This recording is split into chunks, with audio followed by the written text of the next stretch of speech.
farxad ay noo tahay maanta markii ugu horeysay maanta kale waxa xusay oo laga xusay maanta kale World Blood Donation Day Soomaaliya waxa laga xusay anigoo arday ah xusnay 2015 ayay ahayd xilligaasi may 2014 ayay ahayd xilligaasi arday anaga ahaa waxa qaban qaawi jirtay maanta kale wasaaradda caafimaadka iyo WHO maanta waxa naga gacansiinayo bangiga Tabarak ICT bangiga International Bank of Somalia iyo ayaa naga gacansiinayso waa dareemi kartaa dalkeena markuu burburay budget iyo waxa u doonana donoriska balse hadda waxa u doonanaynaa bangigan iyo bangiyada la midka iyo markii ugu horeysay la xusay anigu sii daray waxay anigu arday la xusay waxa lagu xusay fasalkeena oo xilligaasi hormuud ka noo ahaa Tolcali Jimcaale markii xiga xilligaas waxay jaamacadda Banaadir ayaa lagu xusay sanadkii ku xigay waxa lagu xusay jaamacadda 2016 jaamacadda Jamhuuriya markii dambe waxa ku xusnay jaamacad hotelka SYL haddana waxaan joognaa jaamacadda ummadda Soomaaliyeed jaamacadda maanta maxay gaar noo tahay hadii aan nahay Somali Blood Donation inaan helno garbaha ku dulno oo aan ka raadsanno jaamacadaha kala duwan ee dalka kuwa halkan jooga iyo kuwa media naga maqlay iyo qof waliba oo dalka joogo waa laga sheekay muhiimadda dhiig deeqista ee leedahay dibka laga soo maray Soomaalida waxaan ka marnay dib weyn hadii intaana soo bixin ka hor fasalka inta la imaado ee waxa la dhihi jiray dhiiga deeqaayo waxa ku dhigi jirnay isbitaal Banaadir ardayda aad ay u baqi jirtay ardayda waxaan u sameeynay wax loo yaqaan blood grouping kadib qof waliba oo groupka la soo baahan xilligaas ayaa u diri jirnay markii dambe waxaan u fahanay waxaan isbarbar dhignay in groupkaasi aan si balaarin karno ummadana wax been ugu deeqi karto waxaan aragnay in dad fara badan ay dhiig la'aan u dhimanayaan isbitaalaadka ayna mudan tahay in la aasaso Somali Blood Donation Volunteers waxayna keentay in lagu badbaadiyo malaayiin qof boqolaal qof oo dhiig u baahan qaraxyada oo kaliya dhiig looma shubo waxa loo shubaa dhiig hooyada uurka leh ee dadka loo sameeyo dialysiska oo kaliyaha laga dhaqaayo mar walba waxay u nugul yihiin in anemia ku dhacdo kelida waxay kamid tahay xubnaha hematopoiesis wax loo yaqaan oo ah unugyada dhiiga sameeya dadka oo kaliyaha laga dhaqo dadka anemiyada dadka gubtay mar waliba waxay nugul yihiin inay dhiig u baahdaan oo kale tusaale ahaan halka dhibic oo dhiiga Soomaaliya marka joogtid waxa lagu badbaadi karaa hal qof laakiin caalamka marka joogtid waxa lagu badbaadi karaa 3 qofood tusaale qofka anemia hayso waxa lagu shubaa RBC balse Muqdisho hadda joogtid iyo gobolada kale waxa rajaynaynaa in isbitaalaha inay jiraan qalabkaasi waana ku amaanaynaa RBC ayaa lagu shubaa dadka anemiyada hayso laakiin Soomaali markii ay joogtid waxa lagu shubaa whole blood qof meeshaas waxa ka dhalan karto wax loo yaqaan pulmonary edema sanbabada inay dhiiga ku dhacdo kale mar walba waxa qofka la daba jooga daawooyinka kaadibadayaasha markii la joogo qofka gubtay oo kale balasmadiya la siiyaa hadda qofkii oo ka xumaado factor 8 factor 5 oo waxyaalaha dhiiga xinjireeya unugyadaasi ah waxa la siiyaa plateletska iyo maanta kale waxa muhiim u ah in dhiig la deeqo halku dhiga sanadkan maxaa waay dhiigaaga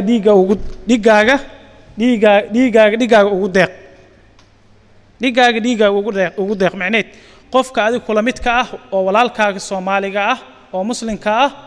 inuu qofka kale walaalkiisa ugu deeqo wax weyn ay ka qayb qaadanaysaa waana sadaqa jaari ah waxaan jeclaan lahaa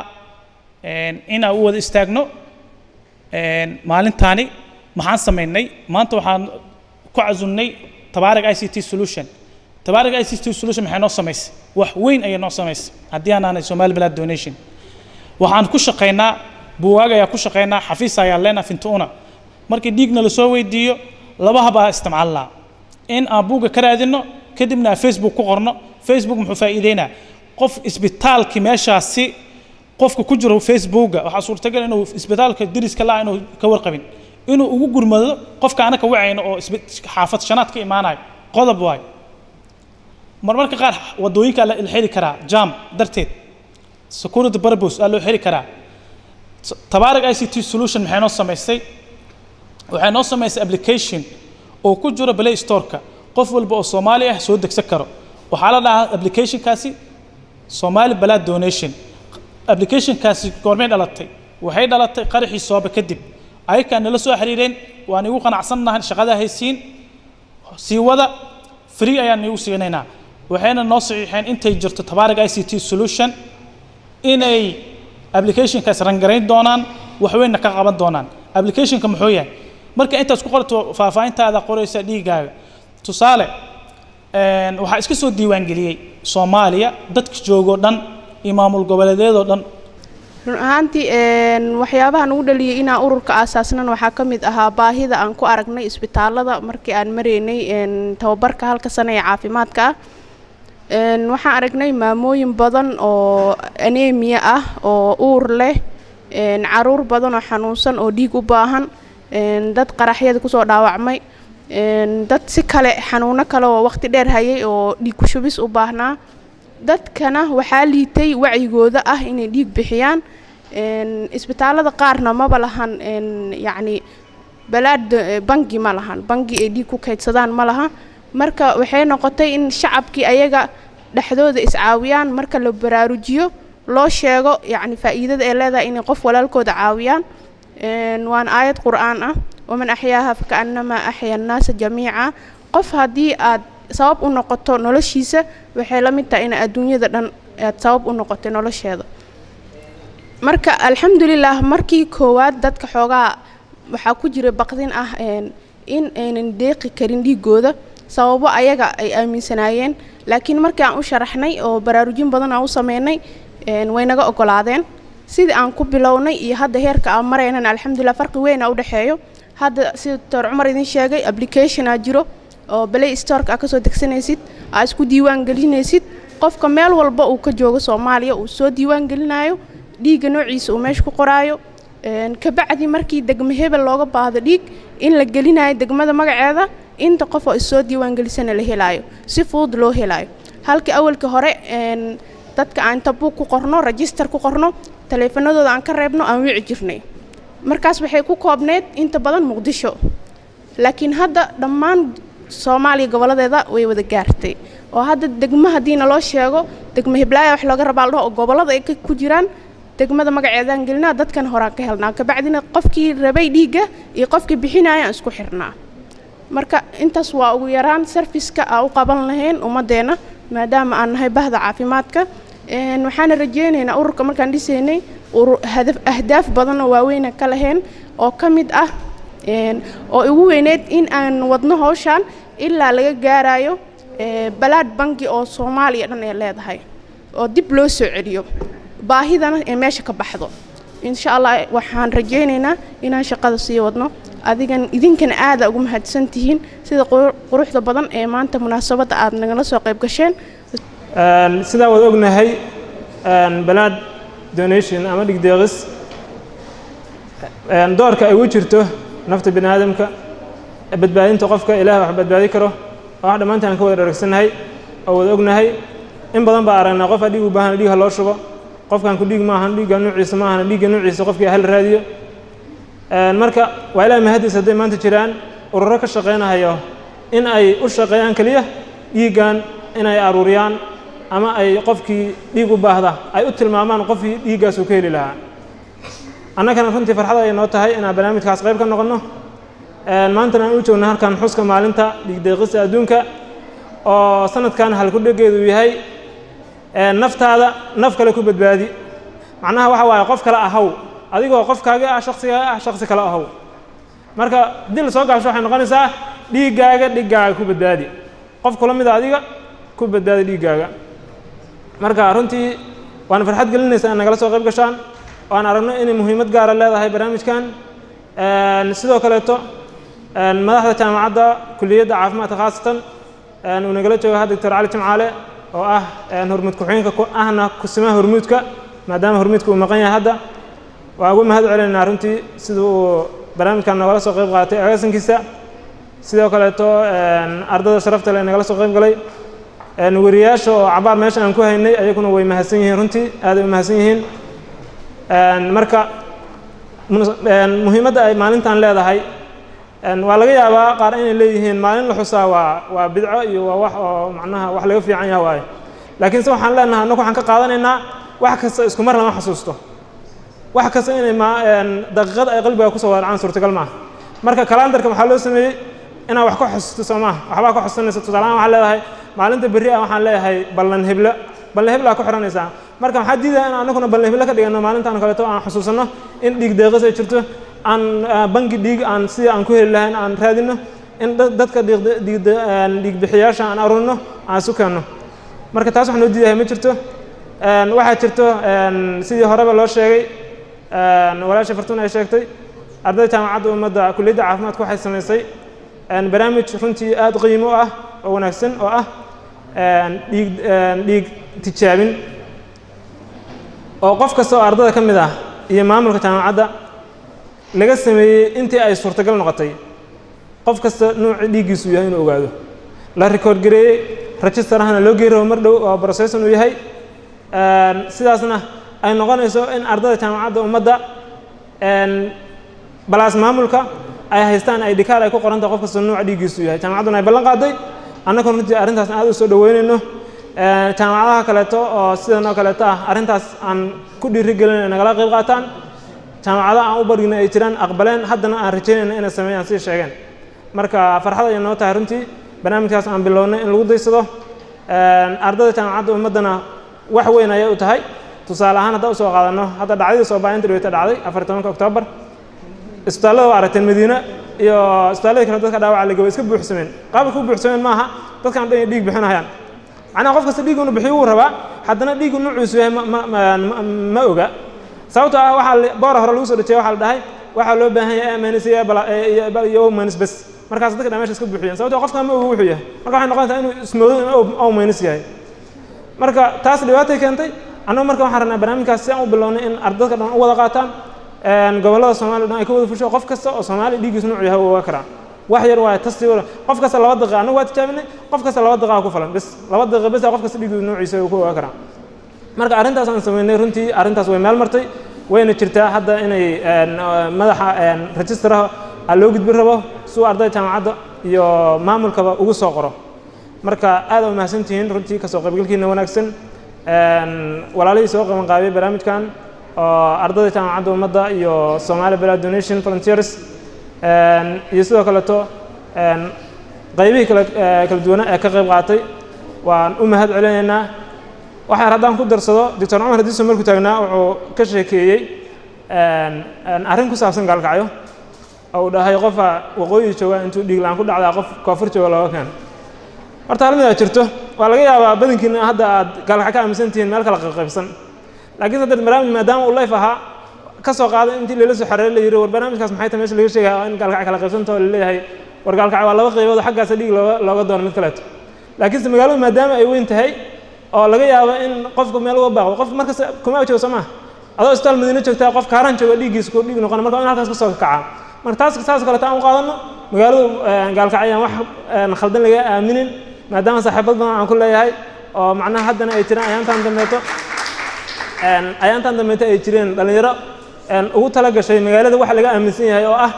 in ay kala qaybsan tahay laba maamul fiiri meel laba maamul wada degan tahay ugu amni badan sababtoo ah waa ku heshiiyeen Soomaa ayada ugu fiican ayada lagu kalsoonaan karo amni tahay sababtoo laba maamul oo laba ciidan kale la wada degan haddana waa amni dib kama jiro marka insha Allah taala inta sarta rabnaa ku darsado waan soo koobayaa dhamaantiin idinma soo koobi karo 1 iyo 2 iyo 3 iyo 4 waa ka badan tihiin marka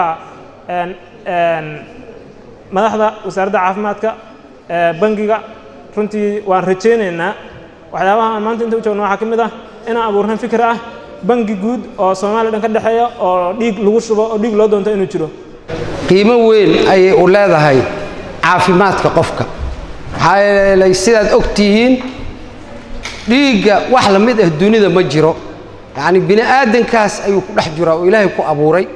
qofka hadduu dhiig baxo faleeba ma lagu badbaadi karo wax kaloo insaan oo sameeyo oo lagu badbaadi karo ma jirto ilaa dhiig mooye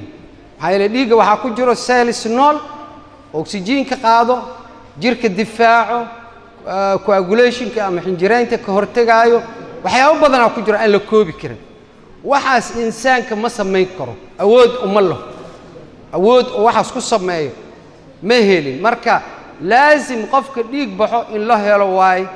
dhiig qof kale looga miiro waaye si kale uu ku badbaadi karo ma jiro haddii garaamka dhiigga oo hoos u dhaco dhiigga sidaad ogtihiin waxaa waaye lafaha bini aadanka ayaa sameeya waxayna ka sameeyaan cuntooyinka la cuno waxyaabaha aad cunto ayaa dhiiggaas oo ilaahay ka sameeyey marka waxaa loo baahan yahay dhiig shubidda muhiimad inaan siino xoog siino ma ahan qof kasto oo dhiig lagu shubaayo ama gruubkan hadda donationka qiimo weyn u yeelay ma aan emphasis-ka ama xoogga in la saaro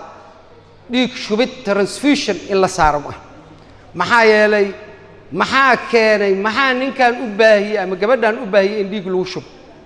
why she needs blood maxay ugu baahan tahay dhiig maxaa loo difaaci waay intay dhiig u baahanayso ka hor maxaa looga hortagi waay dhiig inoo qasaaro maxaa keeno shilalka uu waaweyn hooyooyinka dhalaayo cudurrada qaarkood gubashada maxaan ku dhahaa surgery-ga la qalaayo waxyaabahaas dhibaato keenaya in dhiig badan oo qofka ka baxo waxaas maxaa looga hortagi waay maxaa baahiyey in dhiig qofka laga soo qaado qofkan lagu shubo baahidaas maxaa looga hortagi waay see looga hortagaa see loo difaaca hadda waxaa ugu badan waxyaabaha dhiigga lagu shubo shilalka accidents waxaa ku xigo hooyooyinka dhalaayo shil waa la difaaci karaa waxa shilka keenaya waa laga hortagi karaa gawaari hadday tahay dayaarad hadday tahay dad isdilaaya hadduu yahay wax walba waa laga hortagi karaa si dhiig aan loogu baahanin oo dad kale aan looga shubin waa laga hortagi karaa hooyada dhalayso dhiig u baahan waa laga hortagi karaa maxaa yeelay hooyada haddii la dhiso nafaqadeeda la dhiso dhiig ma u baahanayso normal delivery transfusion ma u baahan intaasoo haween malaayiin aan caadi u dhasho waay maxaa ugu baahan maalin walba hooyo dhalayso in dhiig loola roro la indha caddeeyo maxaa loogu baahan yahay calaashaan Soomaaliya waxay ku jirtaa wadannada saddexda waddanoo dunida ugu liito faqriga faqri maxaa ka nahanay food cunto ma leh cuntooyinka si kala bixi cuntooyinka ugu muhiimsan oo dhiigga sameeyo waa maxay cuntooyinka borotiinka waa cuntooyinka ugu qaalsan waa aan la helayn hilibka iyo caanaha iyo ukunta iyo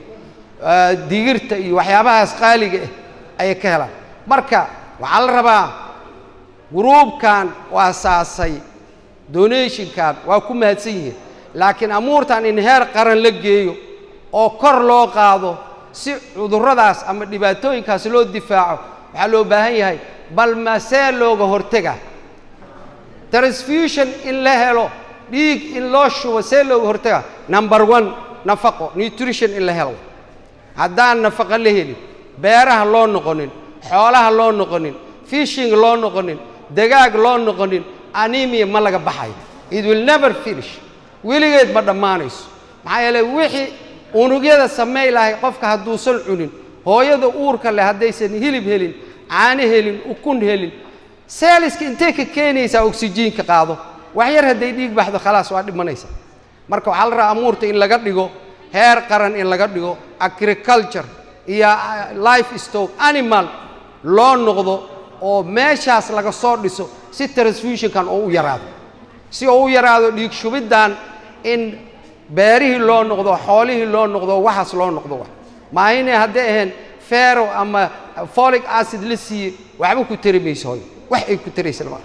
marka waxaan rajaynaa ururkan aad iyo aad ayuu u fiican yahay wacyigelin xoog leh waay oo la baraayo dadka yacni dhiigga in la shubi karo oo foobiyaha iyo cabsida iyo waxaas dadka looga qaado dhiigga shubidda waa lagu tartamaa dunida ninaa dhahay 150 jeer shubay koo dhahay 250 jeer shubay waa ka badiya tartan competition waa lagu tartamaa koona wuxuu ka carraa hal mar inuu shubo carraa sidaasoo la qalay amal dhimana amal hal mar oo shubid uu ka carraa dadna dunida waxa la gaaray dhalinyarada yar yarka inay ku tartamaan oo joornaalada lagu soo dhigo 370 jeer nin shubaad arkaysa ama 250 marka waxa way foobiyadaas in dhalinyarada iyo laga baabi'iyo cabsidaas argagaxaas waxa way dhiiga muddo gaaban uu kugu soo noqona hadii drinks cabitaan yar aad sameeyso muddo gaaban 48 saac laga yaabo inuu kugu soo noqdo dhiigaada dhan faa'iido badan oo leeyahay dhiiga oo la shubaayo jirkaada faa'iido u leeyahay faa'iido badan ayuu leeyahay marka walaalayaal waxa way ma ahan transfusion ina xooga saarno ee preventionka ka hortagga dhiig shubidaas in hooyooyinkaas masaakiinta ah nafaqadooda sidii lagu soo kici lahay in laga fikiro oo amuurta heer qaran la geeyo aysan ahaanin heer hoos aysan maalinta dhiig bixista adduunka 14 Juun 2018 kuna beegan sidii saaxiibka daya sheegay sanadku markuu ahaa 1868 xilligaas oo dhashay ninkii biologistaha physicianka ahaa ee reer Australia Larry Costanza la jiray ninkaas xilligaas uu dhashay yani wuxuu soo saaray wuxuu sameeyay blood grouping in la sameeyo macnaha dhismay laakiin maalintan marka waxa lagu dhawaaqay 2004 oo loo aqoonsaday maalinta dhiig bixinta caalamiga marka maanta waxay leedahay inaan isku dhiirigelino oo maanta aan is xasuusinaa faa'iidooyin badan bay leedahay maalintan inaan soo sheegno oo runtii anagoo uga qayb qaadanayna koow in loo mahad celiyo dadka dhiiga bixiya labo in faa'iidada caafimaad ay leedahay la isfaro hadda dhiiga bixisid dhiig cusub baa samaysanaysa caafimaad ahaanta qofka shakhsiyan uu ka helayo labo in sidoo kale dadka lagu dhiirigeliyo inay dhiiga bixiyaan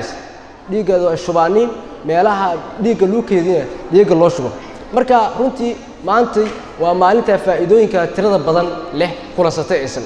anagana khaasatan dalkeena waxay noo tahay muhiim sababtoo ah waxaan la soconaa waxa naga dhaca wadankeena masiibooyin dabiici ah baa dhaca waliba oo aad noogu badan oo aad u dhaca oo marna aan looga fursan karin in la helaa meel dhiig uu ku katin yahay sidoo kale waxaa la sheegay wadankeena inkastoo hadda uu ka soo baxayo meelaha hooyada ugu badan ee ku dhimatay waxyaalo dhintay waxa kamid ah dhiig bax way dhiig baxda wax dhiig ku shubay meelaysa aysan sidoo kale isbitaalladeena kale waxa lagu dhintaa dhiig la'aan qofkii qalliin baa lagu sameeyaa isbitaalkii dhiig ku filan ma yaalowsan blood meel uu keedin ma jirto aysan isbitaalkani inaga dhiiga loo keedin jiray hadda uu furan yahay laakiin loogama faa'iideeyo qaabkii loogu talagalay waxa looga faa'iideystaa qaab kale ma xuma laakiin waa in la helaa runtii wadan dhan oo dhisan inuu helo maalin meeshaas dhiig lagu bixiyana dhiig loo keedina muhiim waay marka aas guddiga sare arday ahaan runtii waxaan rabaa halkan inaan mahambalyo iyo mahad celin aan uga soo jeediyo guddiga ardayda kulliyadda caafimaadka iyo maamulkooda oo runtii ka wada dadaalo badan oo ay arrimo bulsho ahaan ay ka wadaan aysan jaamacadda sidoo kale waxa ay sameeyeen sida daylan ka xuseenba inay guud ahaan arday 2,000 gaaraysa ay dhiig blood grouping test ay ku sameeyeen waxay sidoo kale sameeyeen tababaro u qabteen in badan oo kamid ah hawlwadeenada isbitaalada gobolka Banaadir ay ka qayb qaateen oo ay tababaro u sameeyeen runtii waa wax dhiirigelin iyo ku dayasho mudan waan uga mahad celinaynaa waxaan rajaynaynaa in qaybaha kale ee dalku uu leeyahay ay sii gaaraan oo barnaamijkooda ay halka ka sii wadaan waxay sidoo kale ka qayb qaateen masiibooyinka dabiiciga runtii oo ayagu aas caafimaad ahaan uga qayb qaateen oo dhiigooda inay bixiyaan hospitaalada inay dadka ku dhiirigeliyaan marka waxaan leenahay runtii dhamaantiin aad ugu mahadsantihiin shaqadaas quruxda badan ee aad haysaanin oo dalkiina dadkiina haysaan sidoo kale qolada kale oo maanta la qabanayso oo groupkan la yiraahdo World ay raahdo Blood Frontiers ka dheerada kale iyaguna Somali Blood Frontier Somali Blood donation-kaasna iyagana runtii aad u mahadsantihiin waxaad haysaanin waa shaqo aad u fiican aad u wanaagsan waaye waxaan leeyahay halkaas ka sii wada iskuna day inaa gaarsiisaanin qaybaha kale oo dalkeena ay gaaraan oo xarumo aad ka furataan sidoo kale marka waxaan ku soo gabagabeynayaa maanta waa maalinta muhiimka ah waa maalinta u baahan in aanu anagu sida halka ku xusan nafteena aan la share gareyno qof kale macnaha waxa waaye maalin kasta waxay erbixin beeladaysan sanad kasta erbixin beelad sanadka erbixin waxa uu ah dhigaaga ku badbaadi dhigaaga yani qof naftaada qofka naf kale ku badbaadi macnaha marka muhiimadaas ay leedahay ma ku sii dheeraan waqtigu aad u gaaban runtii aad u mahadsantihiin dadaalka aad samayseen iyo runtii arrinta ku dashala qabanaysaani waa idin mahad celinaynaa blood donation day maalinta dhiig bixinta adduunka blood donation volunteers Somali blood donation volunteers waa ururka mutatawiciinta dhiig bixiyaasha iyo dhalinyarada dhigata kulliyadda caafimaadka ee jaamacadda Somali National University kulligiin markii hore waxaan idin leeyahay Ilaahay subxaanahu wa ta'ala ha ka dhigo miisaanka xasanaadkiina mahad celin ka sokow wax badan ayaa lagu dheeraaday faa'iidada ay leedahay dhiig bixinta maanta magaca oo maalinta dhiigga adduunka ma aha waxaa la yidhahdaa maalinta dhiig bixinta adduunka waana maalin loogu talagalay in dadka lagu wacyigeliyo faa'iidada ay leedahay dhiig bixinta faa'iidada markii leeyahayna qofkii dhiigga bixinayana faa'iiday u leedahay caafimaad dhiiggan saan ognahay boqolkiiba 120 bari kadibna dhiigga waa la bedelayo waxaa waaye refreshment yaa lagu sameeyaa kullamaa qofka marka uu dhiigga shubo weli waxaa la yidhahdaa 4 bilood percentage oo 4 biloodba waa inuu shubaa hal mar faa'iidada ay dhiigga u keenaysana waxaa waaye jirka horta bini aadanka waa sida uu la qabsado jirka bini aadanka kullamaa uu dhiig bixiyo kullamaa uu fresh u noqonayo kullamaa cells cusub la soo saarayo oo dhiigga la bedelayo qofkii marka faa'iidadaas uu ka helayaa waana sadaqo oo waxaa weeye qofka naftiisa ayuu wax ka bixinayaa qofka inuu naftiisa wax ka bixiyana wax yar ma aha anaga marka Ilaahay subxaanahu wa ta'ala wuxuu nagu manadaystay Soomaaliya meeting aan ka qayb galaa jirtay hadda ka hor looga hadlayo barnaamijkan blood donation-ka naftigiisa oo wadamo badan ay isugu yimaadeen marka wadamada intooda badan waxay ka cabanayeen waxa la yiraahdo dhiig bixinta oo lacagta wadamo badan ay ka jirto oo qofka dhiig markuu baxayo bixinayo list yaa jiraba isbitaalada yaallo liiskaas laga fiirinaa qofkii waa la wacaya waa imaana asagana kistiisa yar la siinaa dad badan oo waxa jiraba oo income ahaan xataa wax ka faa'iido jiro oo lacag saas ku helo anaga laakiin ma jirto hadda qofka ugu badan waxa waaye qof lacag bajaaj loo tuuray leeyahay oo bajaaj soo raac ama leeyahay intaan biyo loogu gado hala refreshment loogu sameeyo mooyee laakiin cid meel boor intay ku dhagsatay dhahayso ma jirto muxuu ahaa dhiig shubid oo lacag discount ah ma jirto ama lacag ma jirto Ilaahay wuxuu nagu manadaystay waay laakiin anaga hal shay wili aanan gaarin halkaas shay oonan gaarinna waxa waaye oo adduunkana wadamo badan ay heleen waa regular blood donation oo regular anaga waxa waaye soo boodo sanadkii laga yaabaa hal mar inaad shubto shubidaasna waxa waaye qof qaraabadaada ah oo wax noqdo ama dhiig u baahda lagu yeeraa oo niyo saasaad u shubeen laakiin adduunka hadda waxa laga fikirayaa istiraatiijiyada adduunka dhanna oo caafimaadka adduunka la rabo in la gaarana waxa waaye in la helo regular blood donors dad mar walba dhiigga bixiyo 4 bilood 3 biloodba mar walba ay dhiigga bixinayaan wadamo marka waxaa jiro hadda daraadan in Uganda wuxuu iga sheekeynayay uu yiri aad uma xasuusto qofkii 6 mar qofkii dhiig bixiyo asaga iyo ehelkiisaba inay caafimaad oo free ah helayaan intay ka dhimanayaan macna asaga ilmihiisa xaaskiisa wuxuu yiri check up kooda caafimaadkooda wali waxaan ku celceliyo ironiyo ma leedahay xuduud ilaan caafimaadka qofka waxa dhici karto in caafimaadkiisa lacag badan ay ku baxayso marka wuxuu ugu yiri xuduud ma laha waxaas oo dhan waxa loo sameeyay waxa waaye waxa la rabaa fil mustaqbal in la gaaro dad muxuu ahaa dhiig bixintoodu ay tahay regular marka danaguna muslimiin aan nahay qofka inuu dhiigiisa u sadaqaysto oo qof dhiman rabo wali waxyaabaha cajiibka waxa waa annagu xamar joogno oo magaalo madaxdii ahayd haddana cases badan oo waxa jiro dhiig la'aan u dhinto oo dhiig la'aan markii la leeyahay waxaa waaye isbitaalladii dhiig waa hayaan laakiin dhiig noocyo kala duwana ma hayaan soomaalidana waxaa loo badan yahay oo waa loo badan yahay qofaa imaanayo dhiigaa loo baahan yahay inta la iska daba wareegayo dhowr qof oo kaysas badan oo saas u dhimatay aa jirto aniga oo social media Facebook ku jira ayaa waxaan arkay Cumar Dr. Cumar iyo